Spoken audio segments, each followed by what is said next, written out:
মতে উনি তো বাড়িতে নাই। মতির এত সুন্দর বউ, কিছু কইলেন? মতি গেছে কই? উনি তো মাদবু সাহেবের খেতে কাম করতে গেছে, আর আমি ওনার বউ। তাইলে মতির বউ হলে তো আমাকে ভাবি। চেয়ার নিয়ে আসি, বসেন। না না ভাবি, এখন বসবো না, আরেকদিন আসবো না। হ্যাঁ ওনার লগে দেখা করবেন না? যাই, বিকালে খেতে গিয়ে দেখা করবো না। উনি কোন খেতে কাম করে আপনি চিনেন? আমি মাতবরের লোক, মাতবরের সব ক্ষেতটা আমার জানাই আছে কোন জায়গায় কাজ করে। আমার একটু এই খেতে লয়ে যাইবেন? আপনি কি এখানে কি করবেন? ওনার লেগা কয়টা ভাত লয়ে যাইতাম। তাহলে চলেন ভাবি। আচ্ছা ঠিক আছে, তাহলে আপনি একটু খারান, আমি ভাতটা লয়ে আহি।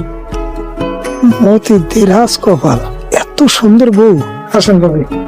মতি আসলে অনেক বড় ভাগ্যবান, আপনার মতো এত সুন্দরী একটা বউ হয়েছে। কি যে কন্যা ভাই, আমি আর কি এমন সুন্দরী? আপনার কাছে তামিল নায়িকা ফেল, এটা কিন্তু মতির নিজের মুখের কথা। উনি তো একটা পাগল মানুষ। যার ঘরে এত সুন্দর বউ থাকে, কি আর পাগল না হইয়া পারে? এখন ওই যে মাদবসা হইতেছে। কে রফিক, মতিরে খুঁজতে যায় গায়েব হয়ে গেলি যে? সাথে মায়াটা কেডা? আমগো মতির বউ। কস কি মতির বউ এত সুন্দরী? মাদবসা আমগো মতি একটা নায়িকা বিয়া করছে।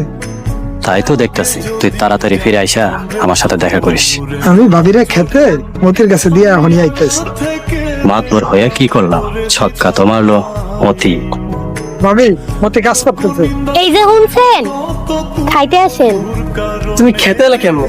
এই যে ওনার লগে আইলাম। তোমার কথা ভাবিরে দেখতে গেছিলাম, তোমার কাছে ভাবি আইতেছিল, তাই সাথে করে এই নিয়ে এলাম। খেতে আসার কি দরকার ছিল তোমার? এই যে আপনার লেগে ভাত লয়ে এলাম।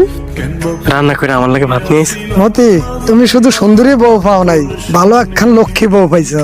আমার বউ বিশ্বের সেরা বউ। পাগলামি বাদ দিয়ে এখন খাইয়া লন।